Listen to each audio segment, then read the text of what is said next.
नैबे आदाया जोंहा बाथौ धोरोम सिबिनायाव आर'जनि गोहोम आरो बेखौ जौगाखांहोनायाव माइनाव आरो लाइमोनफोरनि बिहोमा बे आयदाखौ बिथाङा बेखेवसारनो हागोन जाहाथे बयबो गोसो गोथारै गसंना खोनासङो जाहाथे जों दाउ फैनायनि जुदि जों माबा मोनसे मोनलांनाय खाबु लायो आरो आं बिथांखौ गावनि बर'नि खोनादों आं बर' सावरायनायाव 2009निफ्राय आंखौ बोबोदों 2009 ओमफ्राय दिनैसिम माने नन स्टप इयारलि बोसोर मोनफ्रामबो गेप्स गैथ'आ आरो ओमफ्राय आंनि बर' सावथुन मुलुगाव रल मोनजेननाया राउन्ड नाम्बार पार्ट 2 मोन बेवहाय आङो लेक्सारार एबा प्रफेसारमोन आरो बिनिफ्राय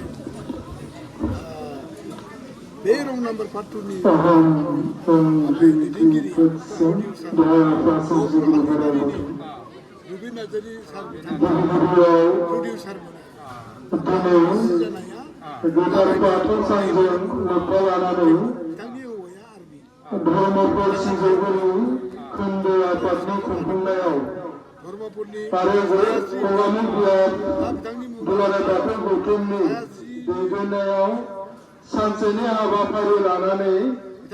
सेनां खदमगुरि गामिनि बे गोथार बाथौ सिबिसालियाव बयबो गाजा गोमजायै नुजाथिफैनाय गासैबो बाथौ सिबियारि बिथांमोननिसिम आंनि गोसो गोरबोनि सिबिनाय आरो खुलुमनायखौ बावहरबाय दिनैनि बे मेलखौ